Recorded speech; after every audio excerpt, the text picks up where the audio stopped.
Ano ka na? Kaya nyo. Ito dito ba na? Tumula ako. Buhay ka dapat. Hindi ko alam ba na? Buhay pa ba na? Hindi dapat natin ito patayin.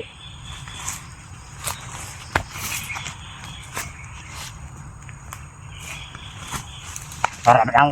Laman mo na. Buhay pa ba na?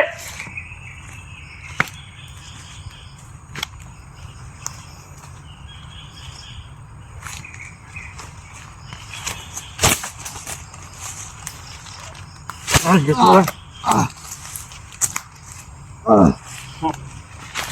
Ano? Naman na. Bugbugin natin ito, pati. Wag na.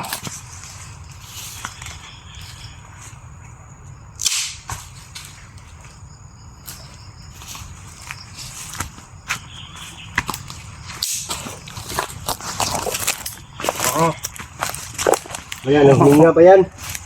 Boy! Ano pa, komanda? Buhay pa! Tawa ng tawa. No! Ito lang na. Hey, bubugin nyo!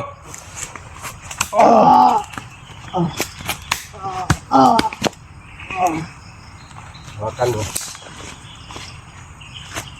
Boy! Higit ka.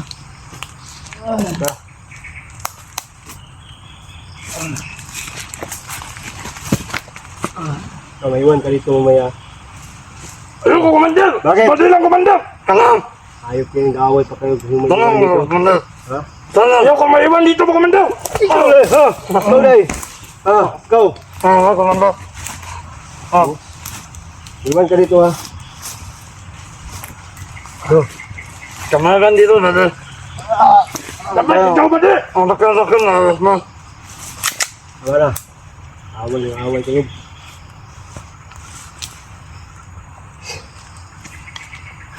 Sige, ako na lang maiwan dito. Sige. Bantayan ka to ng maigi. At bantayan mo yan na maigi. Oo, komandar. Hindi makatakas yan. May plano pa ko dyan. Oo, komandar. Dali natin yun sa Panginoon. Oo, komandar. Matulad sa akin yan, hayop na yan. Sarap istik yun kasama sa bandido.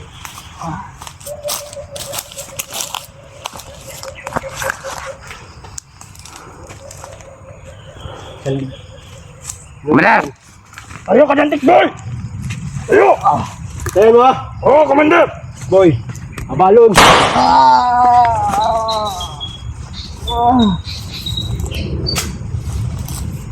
Tara!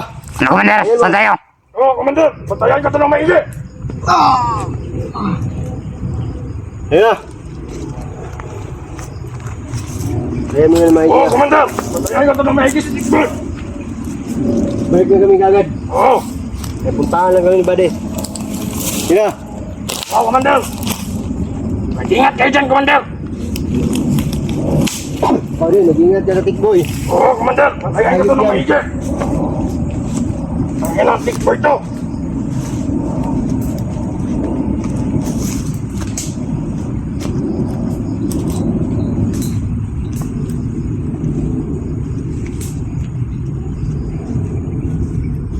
Ang ilang tikboy ka.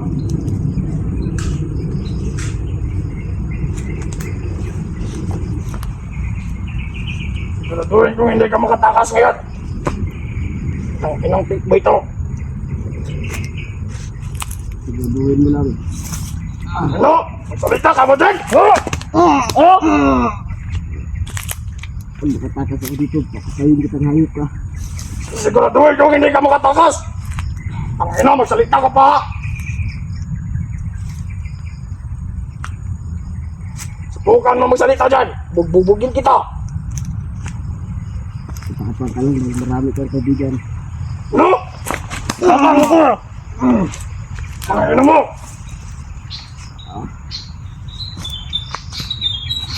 Ang ina, tigboy ka.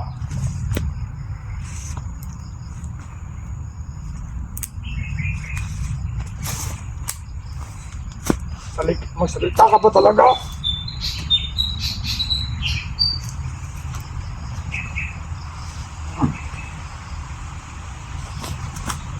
Takinantik mo ito.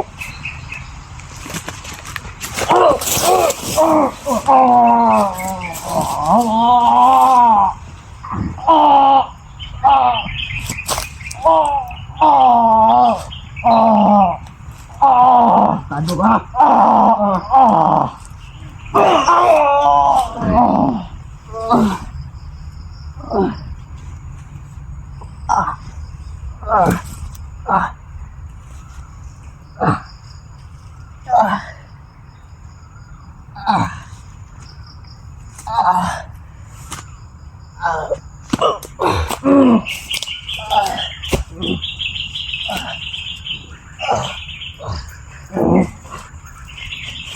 Buhay ka ba?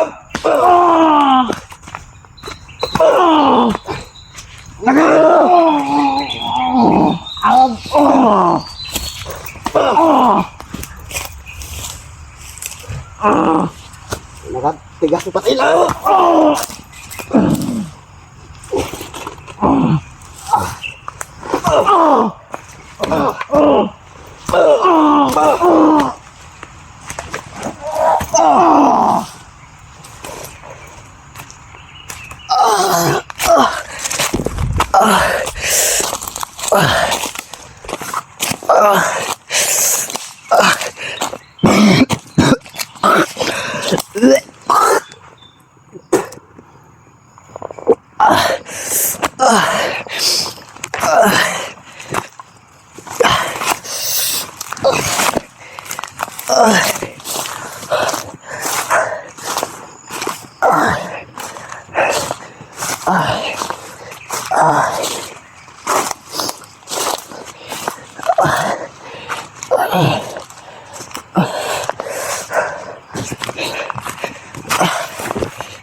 So yun, nakatakas tayo sa kamay ng isang bandido. Sobrang sama ng ginagawa nila sa akin.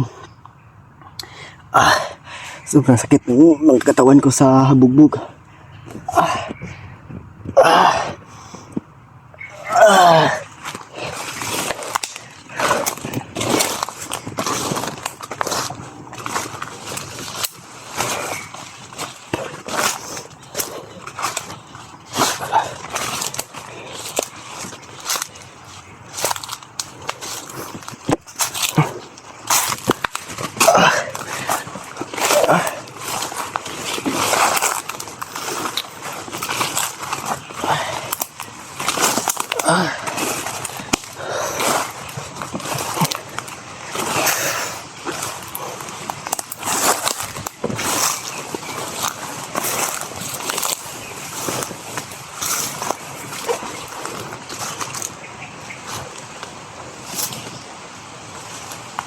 Sobrang dami ng daanan dito mga idol.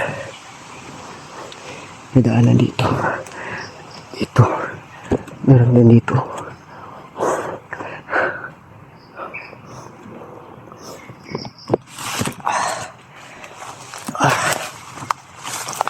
Magagalit sigurado ako ngayon mga idol. Magagalit din si Berto. Kasi nakahuli ako sa kamay ng kasama niya ng tauhan. Yung ginamit ko ang natitira kong alas para makatakas. Kasi kung gagamitin ko yung isang alas ko na tatlo sila, baka doon ako mamamatay. Kaya naghahanap lang ako ng tiyempo para umalis sila. kung hindi ako nakatakas mga idol, i-hypnotize daw ako. Dadalhin daw ako sa kubo. Mabuti na lang hindi natuloy yung mga plano nila na nadalhin ako sa sinasabi nilang kubo. Kasi si Berto, madaming nagkontrol sa katawan niya kaya siya nagkaganon. Pero wala naman akong masamang balak kay Berto kasi matagal rin kaming magkasama sa pagiging hunter. Tsaka kung may nagawa man siyang mali sa akin ngayon, pinapatawad ko na siya kasi nagkaganyan din ako dati sa mga kasamahan ko na hypnotize. Hindi ko alam yung mga ginagawa ko kasi madaming kumukontrol. Kaya si Kuya Berto, pinapatawad ko na sa mga idol. Hindi ko alam kung mapapatawad ko ba siya o magagalit ako, pero kusang loob na pinapatawad ko na siya. Kasi sabi ni Lolo na si Kuya Berto madami daw kumukontrol sa kanya. Kaya siya nagkaganyan na hypnotize. Kaya ang pag-asa na lang namin si Lolo tsaka si Kuya Buster para magamot si Kuya Berto kung sakali bang ma-enkwentro namin ulit ni Kuya Buster. Pero hahanap muna ako ng mapapagtaguan saglit mga idol kasi sobrang sakit ng tagiliran ko. Lagi nilang sinisipa yung tagiliran ko.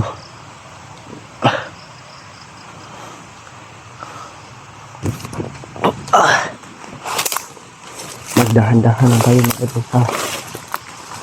Magdahan-dahan lang tayo sa paglalakad mga idol para hindi na tayo mahuli ulit. Mabuti na lang nakatakas ako kasi kung hindi ako nakatakas siguro hanapin ako ni Kuya Buster.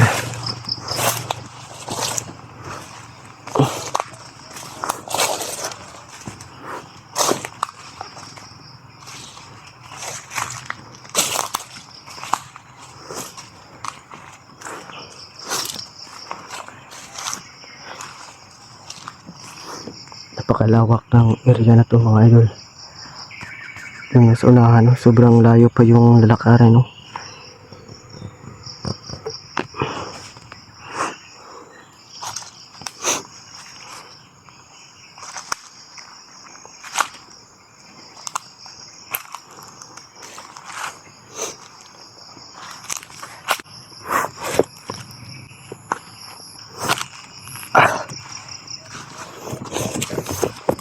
Dito na muna tayo magparelax saglit mga idol. Baka andito na si Kuya Buster sa malapit. Siguro mga idol ngayon mag-uup ka muna ako kasi hanap ako ng sitting mapapagtaguan. Tsaka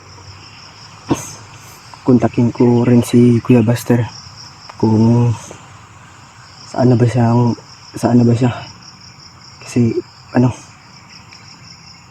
hindi ko alam kasi sa sobrang lawak ng area na to, hindi basta-basta makikita agad si Kuya Buster kasi maraming mga malalaking puno dito na itinanim. Tsaka magkaparehas lang yung mga kahoy. Tsaka yung mga damo.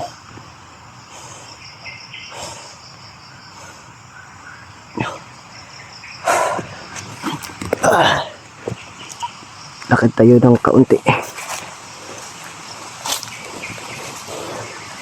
Sana makita na natin kaagad si Kuya Buster para magamot nila ako kasi masakit na yung tagiliran ko, yung buong katawan ko sa bugbog.